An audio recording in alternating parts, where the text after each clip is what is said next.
बिस्मिल्लाहिर्रहमानिर्रहीम। अस्सलाम वालेकुम नाज़रीन। हुकूमती हिदायत पर कोरोना के फैलाव को रोकने के लिए ज़िला के 23 क्लस्टर्स में स्मार्ट लॉकडाउन पर अमल दरामद शुरू किया जा चुका है। इस सिलसिले में divisional commissioner Faisalabad Ishrat Ali, RPO राजा रिफत मुख्तार और डिप्टी कमिश्नर मोहम्मद अली ने पाक आर्मी के आला अफसरान के हमरा शहर के मुख्तलिफ इलाकों का दौरा किया। हमारे डिवीजनल ब्यूरो चीफ मियां एजाज असद के मुताबिक उन्होंने चौक, घंटा घर, मलिका बाज़ार, रज़ाबाद, मेन बाज़ार, गुलाम अहमदाबाद और दीगर इलाकों का दौरा किया। इस मौके पर डिवीजनल कमिश्नर इशरत अली का कहना था कि स्मार्ट लॉकडाउन पर अमल दरामद कराने के लिए ज़िलाई व पुलिस इंतज़ामिया मुतहरिक है और SOPs की खिलाफ वर्जी पर एक्शन से गुरेज नहीं किया जाएगा।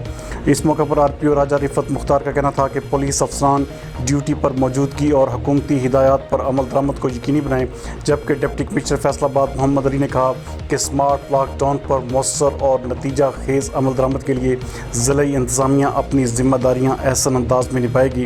अवाम अन्नास को SOPs पर अमल दरामद का भरपूर पैगाम आम किया जा रहा है, जिसके लिए तशहीर के तमाम तर ज़राए भी बरूएकार ला रहे हैं। इस मौके पर डिप्टी कमिश्नर का मज़ीद कहना था कि शहरी स्मार्ट लॉकडाउन के दौरान गैर ज़रूरी घरों से बाहर निकलने से गुरेज करें और फेस मास्क के बगैर घरों से ना निकलें ताकि कोरोना के फैलाव को रोका जा सके। इस मौके पर उन्होंने सदर बाज़ार में मेडिकल स्टोर पर SOPs की खिलाफ वर्जी पर कड़ी वार्निंग दी, जबकि कमिश्नर, RPO और डिप्टी कमिश्नर ने गवर्नमेंट जनरल अस्पताल गुलाम अहमदाबाद का भी दौरा किया और वहाँ पर कोरोना के मरीज़ों के इलाज, मुआवजा और दस्तयाब तिब्बी वसाइल पर मेडिकल सुपरडेंट से ब्रीफिंग भी ली।